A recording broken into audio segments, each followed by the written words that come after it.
Listen, learn, create your own destiny. Create the life you want. See the future, want the future, have it now. Welcome to the Manifest Change Podcast. And here's your host, Brooklyn Storme. The power of my mind and my free will to do what I know is right. I trust myself. And what I love about this card is it feels really relevant to me because I don't know if you've ever been on the receiving end of intimidating behaviour or aggressive behaviour, but it does feel like your free will has been taken from you without your permission. It's not something you're giving away, is it? All of a sudden you can feel quite powerless when you're in an emotionally charged situation. So intimidation really is when somebody is coercing you or they're scaring you or they're making you feel really, really frightened into doing something that you just don't want to do for whatever reason. Maybe they're, threatening you and they're telling you, you have to give me all the money in the cash register right now or this bad thing is going to happen to you. Maybe they're standing over you. Maybe they're right in your personal space. Maybe they're shouting at you. They're examples. Aggression too is a real readiness to attack. Aggression is usually impulsive and usually quite emotionally charged, coming often from a place of anger. And it's this anger that's set somebody from 0 to 100, for example, and it's resulting in them engaging in really hostile behaviours. And, it can show up in all sorts of different ways. So hostile behaviours in the workplace, for example, can be things like receiving emails from people and they send you, 10 a day. I mean, that's harassment as well. But the emails, maybe they don't address you, maybe they're not signed off, maybe they've got intimidating language or veiled threats in them. If you don't do this by 5 o'clock, then this is going to happen, look out or else, all of those sorts of things. Bullying, spreading rumours about you in the workplace behind your back, criticising others behind their back. So maybe they turn up to a meeting and, everybody thinks that they're wonderful and they're all on board with things. And then after the meeting disperses, this person will run around and, criticise people behind their backs. I think at some point in your working life, I think most of us are probably going to be in a position where we've felt intimidated or we've felt on the receiving end of somebody else's aggression. And so what I would like to just talk you through today is that, it is highly uncomfortable because it makes you anxious. And one of the definitions of anxiety is feeling very afraid, feeling very, very scared that something bad will happen in the future. So when you're coming to work and you're driving into the office or you're driving to, the shop or the factory or wherever it is that you work, and you've already got this big fear inside that something really bad, really scary, really frightening is going to happen. Let me just say a couple of things. Number one, I think you're so brave for getting in the car or getting on the train or getting on the bus and going down into that situation, given the level of fear that you're feeling. I just think you're incredibly brave for doing that. Nobody gets it unless they've had anxiety, I know. I think, the second thing is that what's going to be happening is you are going to be feeling a lot of very extreme physiological symptoms in response to going to work that day, because your body is going to be doing its very, very, very, very, very best to help you survive, to help you cope, to help you be safe. And so what happens is, your heart is going to start beating really, really quickly, and it might feel like it's going to beat out of your chest, like it's just beating so hard it feels like it's just going to burst through your rib cage. You might feel like you've got butterflies. You might feel like you really need to go to the toilet. You might feel like you're going to be sick. You might feel lightheaded. You're trembling. Your voice is shaky. Your face is red. You can't think clearly. You can't focus. You're so distracted because everything inside is moving so quickly. And the closer you get to the workplace, the more intense this anxiety can feel, and you do everything that you can. You think, oh, well, I want to try and meditate. Well, you've got no hope of meditating if you're already escalated in that situation. Maybe you think, oh, well, I'll do a breathing exercise. Well, a breathing exercise can help, but it's only temporary for some people. So the important thing is trying to identify a tool or a technique or a strategy that's going to work for you. And I'll share with you what worked for me in a minute.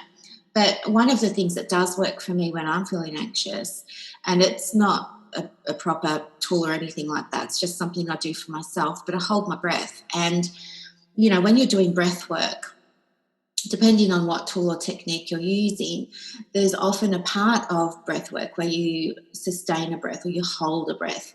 So maybe if you're doing box breathing, for example, for those of you who don't know what it is, box breathing is when you maybe breathe in for 4 counts or 4 seconds, and then you would hold it inside for 4 counts or 4 seconds. You would exhale it for 4 counts or 4 seconds, and then you just let your body be at rest for 4 counts or 4 seconds. Called box because there are the 4 steps. That's just a simple way to remember it. But even in box breathing, there is a period of holding breath. And for me, holding breath really helps calm everything down. But it does draw my attention to a very strong pounding heartbeat. But when I release my breath, I feel like I was calmer holding it. So I'll breathe out slowly, I'll breathe in slowly, and I'll hold it again. So that works for me. But I'll give you my law of attraction tools that I find more useful than breathing as well. I think, there's nothing we can do about other people and their behaviour. I think perhaps understanding it is really helpful. So we've just spoken about how you might respond or how you might feel when you're on the receiving end of somebody's poor behaviour. But how did that person arrive in the position of feeling like it was acceptable or feeling like it was okay to talk to somebody this way, to talk about somebody this way, to be intimidating towards another person? What is going on for them that in their mind they feel this is okay? Well, clinical studies have been done in the field of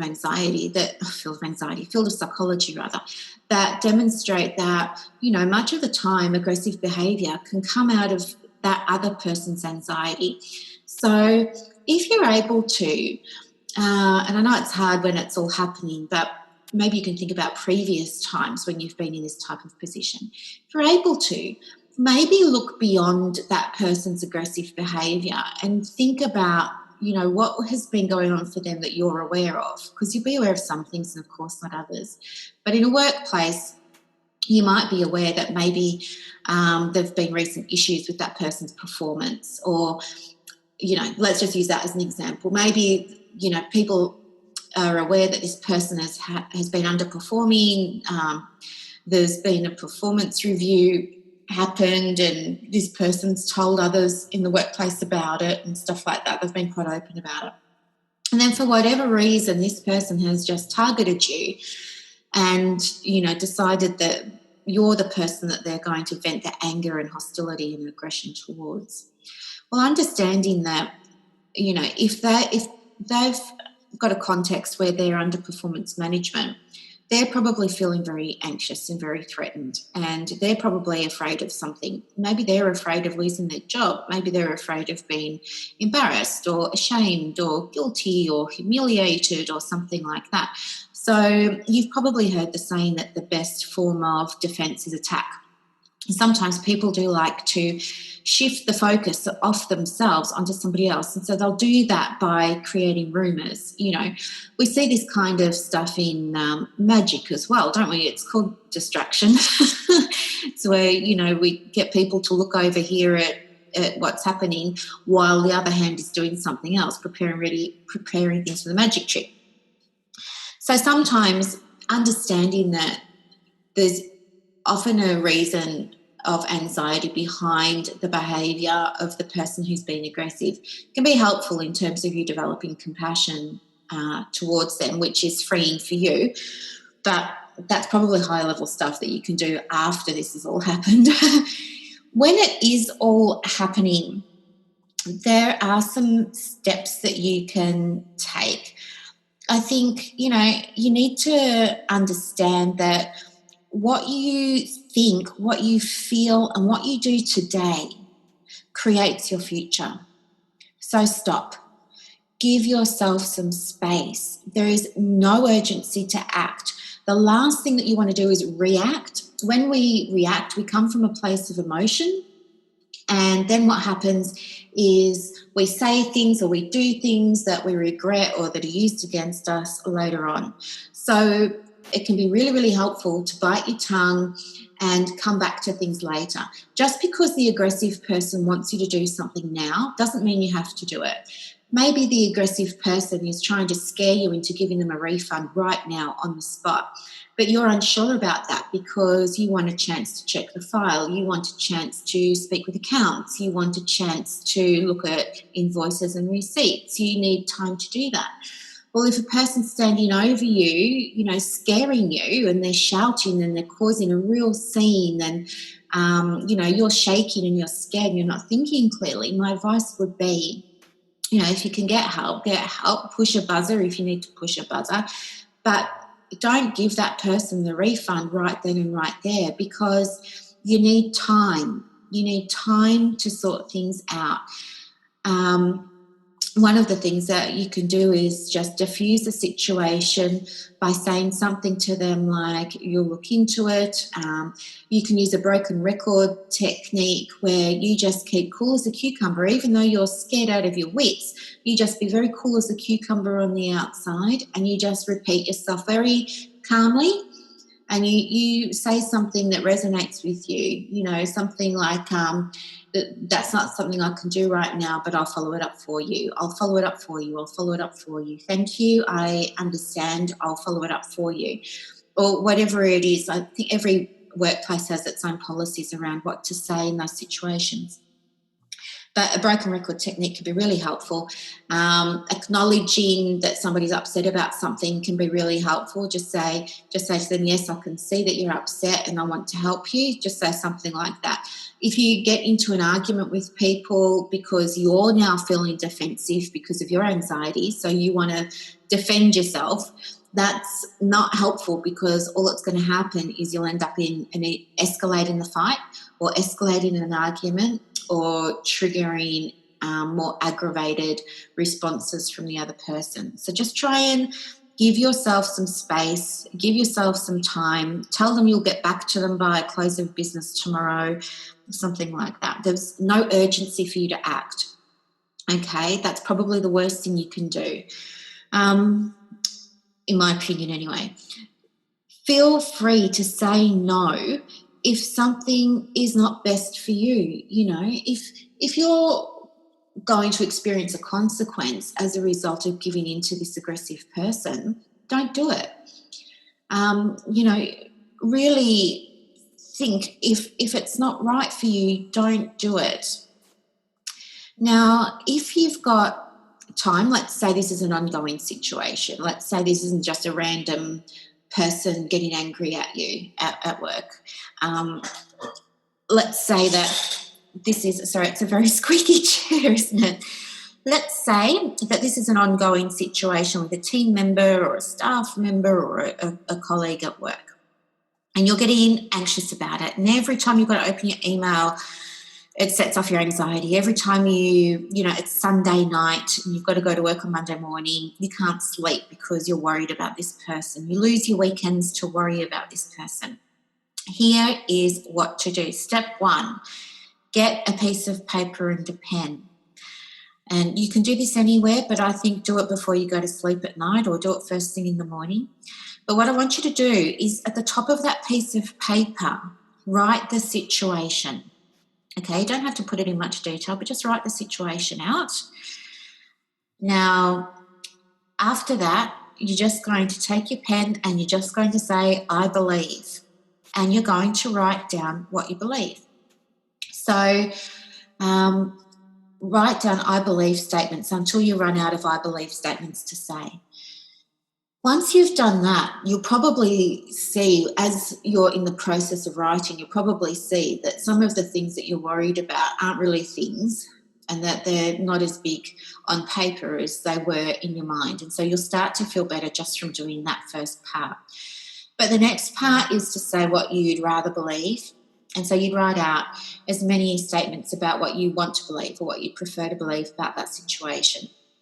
And then when you've done that, you feel even calmer and you feel better. The reason that these steps are effective is because they get you into alignment.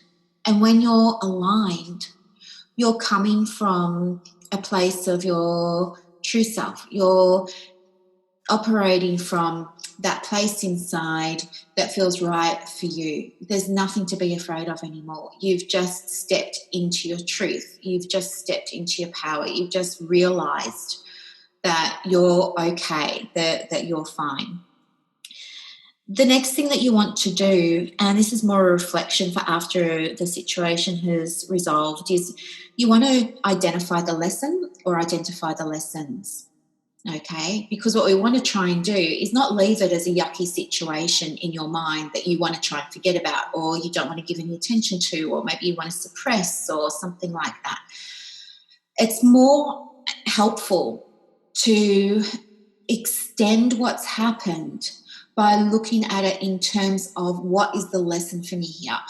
Because when we look at lessons, we grow. And in law of attraction, you're on a journey of growth all of the time. So look for the lesson and write it down somewhere.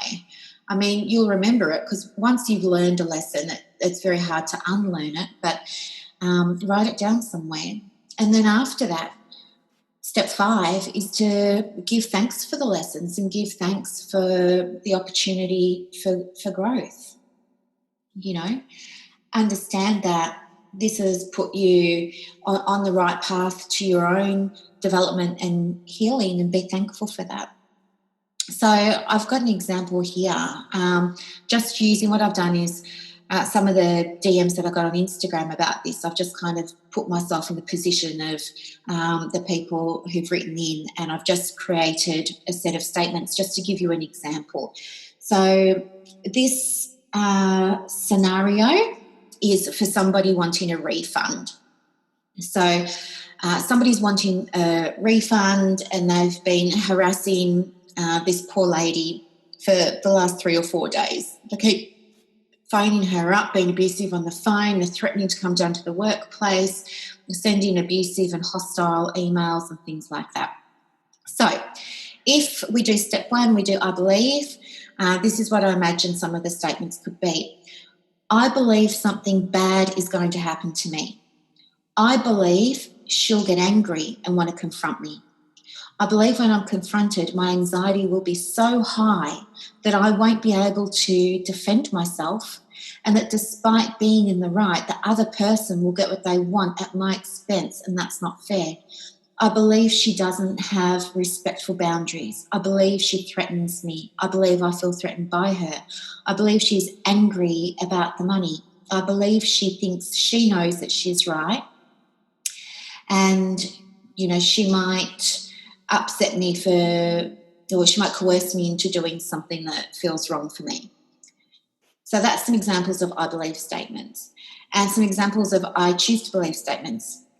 I choose to believe actually that I stand in my power and that my power is in my truth. I choose to believe that I've behaved professionally. I choose to believe that I'm following processes and procedures. I choose to believe that I'm acting in accordance with the policies and procedures of the company. I choose to believe that I'm behaving in an ethical way. I choose to believe that I no longer tolerate aggressive behaviour toward me. I choose to believe that I am a good person. I choose to believe that things can be resolved amicably. I choose to believe that there is a lesson here and that the lesson is for my highest good. Okay, so then step 3 is, okay, feeling more in alignment. So if I look at these statements already after doing that, I choose to believe, I imagine this person will feel more in alignment because she's taken back some of her power now. She's feeling like she's more in control because she's lined up again. She's tapped in again to the things that are important to her. She's coming back to her values. Number 4, identify the lesson. Well, the lesson here for this person could be to trust herself, to trust that it's okay for her to say no, to trust that it's safe for her to look within for her peace of mind. Maybe she'll say that it's okay for her to do whatever she needs to do to remain calm and balanced. Maybe the lesson is that there are going to be aggressive people, but she can handle it better when she's coming from a place of alignment. Number 5, give thanks for the lessons and grow from it. Well, kind of covered that, but maybe she could give thanks for the lesson and moving forward, realise that she doesn't need to have this physiological reaction, that there's nothing for her to be afraid of in terms of her work. But I think beyond that, I think it'll be helpful for her to understand that big physiological response that she did have was very normal and very natural, and anybody would feel like that if they were feeling like they were going to be involved in a fight or a challenge, or they were feeling threatened or vulnerable. And I think normalising that is really, really important. But in saying that, it's also good to understand now that those feelings have come because there was misalignment between what was happening out there in the external world and what was happening in the internal world for this person. So doing that work around beliefs and values and operating from a place of beliefs and values absolutely helps you to calm down when you're feeling anxious. Okay, so I hope that has been helpful. The affirmation that I've put together for you today is simply that I trust that things are happening for my highest good. And that's come about because I want you to have the lesson from it so you grow. So the affirmation again is, I trust that things are happening for my highest good. I trust that things are happening for my highest good. And guys, I would love to hear your feedback on this. I would love you to try. Next time you feel anxious, please come back to this. Tag a friend who you think could benefit from hearing this. It's not psychology when we're talking about these processes here, but I think it's very, very powerful. And I would love for you to have a go and just see if it's going to work for you, because really your wellness is the goal for everybody. It doesn't matter what discipline you come from. Your health and your well-being is the goal, and not everything works for everyone. And we want to expose you to lots of different tools and techniques and approaches so that you can have empowerment to find the things that will work for you in different situations. And maybe this will be one. You never know. It is what works for me.